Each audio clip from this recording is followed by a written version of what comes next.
Akakiiko ka Paalamenti akasunsula n'okwekenneenya abo omukulembeze w'eggwanga babeera wadde obukulu kasunsudde omulamuzi Dr. Douglas Singiza ku kifo kya ssentebe w'akakiiko k'eggwanga akalondoola Essiga Eddamuzi aka Judicial Service Commission. Omusasi waffe Joseph Seruwoza yalina ebisingawo. Abasunsuddwa akakiiko ka Paalamenti ak'obuvunaanyizibwa okusunsula ababeera balondeddwa omukulembeze w'eggwanga kuliko omulamuzi Dr. Douglas Singiza Kalikoma wano ssentebe w'akakiiko omujja ka Judicial Service Commission ebyaze mu bigere by'omulamuzi Benjamin Singoma Kabiito ng'ono ekisanja kyaggwako ng'ennaku z'omwezi 21 omwezi gwa Gatonnya. Abalala abasunsuddwa kuliko omulamuzi Rosette Kania agenda okuba omumyuka wa ssentebe era agenda okutta mu bigere bya Faith Monda ng'ono naye ekisanja kyagwako ne Frank Musingwire naye asunsuddwa olunaku olwaleero okukola omugatte gw'abantu 9 abatuula akakiiko ako. Akulira oludda oluvuganya gavumenti mu Paalamenti Joel Ssenyonyi ng'ono y'omu ku batuula akakiiko akasunsudde ayongedde okukubiriza abalamuzi okwewala kyekubiira mu nzirukanya y'emirimu wabula okusoosowaza obwetengereze. Era nti mubuuziza ne mugamba naye ozze obw'ensala za kkooti ez'enjawulo. Ne mugamba waliwo ensala zazzaawa ezireeta okwemulugunya mu bantu. Bamutwalira Kakwenza n'abalala bali mu kkooti yaawo batirika musaayi babakubye naki ne tulowooza anti abantu bano agenda basindika mu ddwaliro. Yabasindika ate mukomera kuddayo. N'ekirala bw'obeera ng'oli mu kifo ng'olina obuyinza bungi kyetaagisa n'obeera n'ekkomo ku buyinza bw'olina. Kyovudde abalamuzi abamu wanyiiga nti kakati ono yanjogeddeko musindika emyaka 2 mukomera. Obuyinza bwo obubeera obukozesezza bubi. Ku Lwakinaana 8 Katonnyeze 8 CBS obujjajja Joseph Seruwoza nsinzidde ku Paalamenti. Akakiiko kano ke kavunaanyizibwa okuwabula omukulembeze eggwanga ku bantu abasaanidde okuweebwa emirimu gy'obulamuzi abalina okulinnyisibwa amadaala okulondoola enneeyisa n'enkola y'emirimu mu Essiga Eddamuzi era ke kawandiisa abakozi b'Essiga Eddamuzi n'okuvunaanyizibwa ku ntambuza y'emirimu mu ssiga eryo era nga kaakano ebivudde mu nsinkano y'akakiiko ka Paalamenti ekubiriziddwa Sipiika wa Paalamenti Nnaalongo Anita Among bigenda kuweerezebwa eri omukulembeze w'eggwanga kabalonda olwasalewo ekiddako. Kikakasiddwa nti okuwulira okusaba okwatwalibwa mu kkooti enkulu nga kwatwalibwayo Kano Kizza Besigye ng'asaba okweyimirirwa kugenda kuwulirwa ng'ennaku z'omwezi 14 omwezi guno. Kano Kizza Besigye ne munne Ajobedi Lutale baatwala okusaba mu kkooti nga baagala ebakkirize bawoze nga ebakkirize beeyimirirwe ku musango ogubavunaanibwa okulya mu nsi yaabwe olukwe. Bwe baali bateekayo okusaba kwabwe baategeeza nti bamaze ennaku ezisoba mu 10 mu kkomera nga kaakano wasaanye okubaawo ekikolebwa nabo bafuna obwenkanya. Kano Kizza Besigye bwe yali ateekayo okusaba kwe okweyimirirwa mu kkooti yategeeza nti mutuuze era alina amaka mu LC1 ey'Ewampeewo mu waadi y'e Kasangati mu Town Council ey'e Kasangati mu disitulikiti y'e Wakiso saako obutuuze erwakabengo Erwakabengo Ward Southern Division Elukunjiri mu municipal y'Elukunjiri mu disitulikiti y'Elukunjiri era nti singa abakkiriziddwa okweyimirirwa wakuddanga mu kkooti wonna weemwetaagidde. Ye Ajobedi Lutale yategeeza nti alina obutuuze n'amaka ekisigula mu Kisigula village emutundwe mu ggombolola ya Ssaabagabo Makindye mu disitulikiti y'e Wakiso.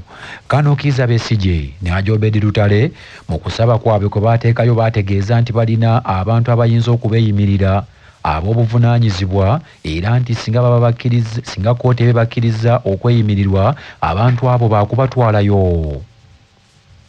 Kizza Besigye ne Lutale nga bali wamu n'omujaasi wa PDF Captain Dennis Ola baasindikibwa kwa limanda mu kkomera Luzira okutuusa ng'ennaku z'omwezi 28 omwezi guno ng'okunoonyereza ku misango gyabwe egibavunaanibwa okulya mu nsi yaabwe olukwe bwe gigenda mu maaso. Abawaabi ba gavumenti baategeeza nti Kizza Besigye, Obedi Lutale ne Captain Dennis Ola nga basinzira mu bibuga okwali Geneva e Switzerland, Athens e Greece, e Nairobi mu Kenya ne Kampala mu Uganda nti bano baafuna ebyokulwanyisa saako obuwagizi bw'ensimbi okuva mu bantu ab'enjawulo n'ekigendererwa ekyokumaamulako gavumenti ya President Museveni. Obunkenke bweyongedde mu paaka ya takisi e Busega nga abagoba ba takisi balwanagana n'ab'emmotoka eza special abatakisi balumiriza nti bano babamazeeko emirimu ekibaviiriddeko okutubira mu bwavu. Omusasi waffe Lukenge Sharifu yalina ebisingawo. Embeera ya bunkenke mu paaka ya taxi esangibwa e Busega olw'olutalo olubalusewo enkya lunaku olwaleero ng'abagoba ba taxi abavugira ku stage ey'Entebbe balwanagana n'aba special n'abo abavugira ku luguudo olw'Entebbe. Kinajjukirwa nti mu kugulawo paaka eno emmotoka eza special zaali zitikira ku luguudo olw'e Busega zaggyibwako ne ziyingizibwa mu paaka eno, naye abataxi bagamba nti special ziyitiridde obungi nga batuuse n'okuleeta drone ate zitwala abantu 14 nga taxi bwe zikola, nga bano bagamba nti aba taxi bo tebakyakola omulimu gwabwe gutwaliddwa aba special bo bakeera mu kulasa mboozi. Wabula we bukeeredde nga special nnyingi mu paaka eno ekiwaliriza aba taxi okuva mu mbeera, era bano balumiriza nti ekibiina ekibatwala waggulu ekya taxi mu ggwanga ekya Autofu kyekiri ensimbi mu special zino era kyekibaviiriddeko olutalo luno. Ne basala kolagana naffe ne tukkiriza esawaale batwefuulira bagende kutuwamba ne batugana okuddamu okukolera omulimu n'ogumu wano mu nteeseka gye twakola nabo batwalako abasaabaze batutwalako abasaabaze tetukyakola ab'omumotoka obutono kati sawa zino balabonga mu nzena ab'amawulire baze ne beetegulawo batugabyewo ab'omumotoka obutono buli mukulu yenna abali mu butofu bonna balije ku mmotoka obusenge kati bayigiriza ffe badereeva lwaki batunyigiriza kuliwa kusali. Ate bo abagoba b'obumotoka bwe special buno nabo balumiriza nti aba taxi be babasanga mu paaka yaabwe nga bava mu paaka ey'Ennateete era bano bawera nti tebagenda kuva mu paaka eno kugifuluma. Bava Nateete taxi zaakusangawo batusangawo nga tukola ku express tusangawo wano batusangawo nga tukola ne bateekako embeera buli kadde era tubale tukola tutambudde nayo emyaka egi tuli myaka ti esatu nga tubale tukola bwe tubadde tukola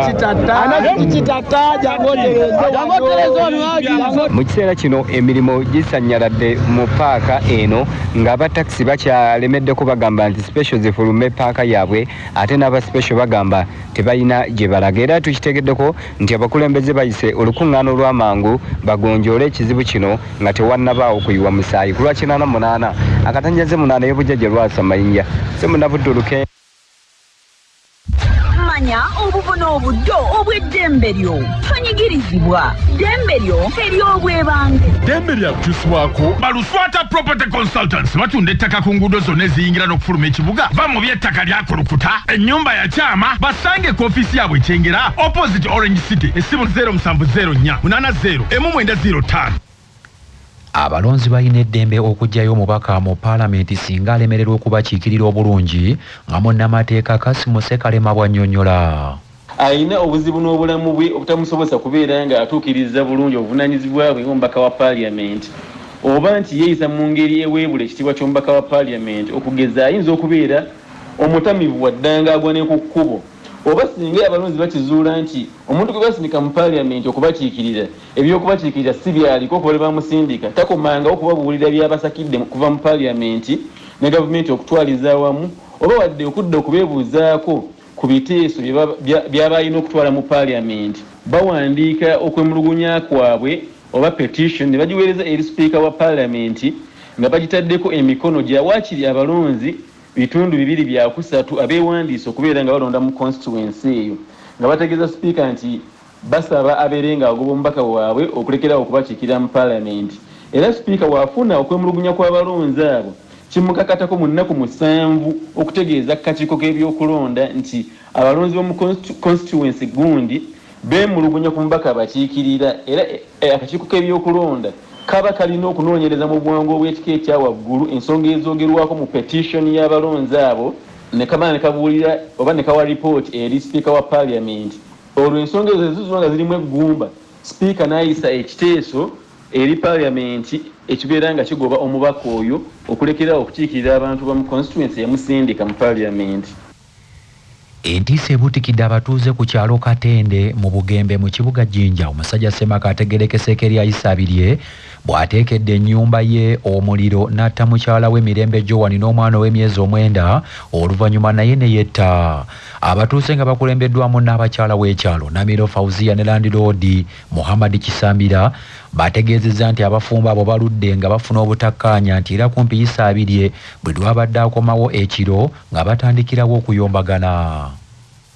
Omwami oyo bamweta Yisaabirye yayita omukazi we n'omwana yena yamala yeeyita tuvumirira ebikolwa ebibi ebyo bannange omuba abafumbo bafuna obutategeeragana mulumuke mba obuyinza babenga bawogera ku mimwe mubenga mu bawalala tutegeire ku nti omwami abaire n'eyuba liringi no nga tayikiriza na mukyala kufuluma kuliya kutyama kunabaine era nga bwamwagaana kuliya luba lutalo n'omwana n'amala yeena neyeetuga okufunamu obutayikaana okutegeera twategerere ku muuka omuuka nga gugemye munumba kubanga ye bwe yamaze okuyita aboneka nti yayenze atole obudulizi ayokye omukazi yafulume mwalumuke kati mukuwenda okufuluma nsuubira ng'ali kutetenkani wetwaboneire omuuka twatandika osamba olwigi nga tulikweta nga tayiramu obulamu bwe bugagga kutuusibwako Rwenzori Minowota geefunire olwaleero amazzi ga Rwenzori agajjudde ebirungo by'obutonde okuva mu maka ga Rwenzori kampuni ya Coca-Cola.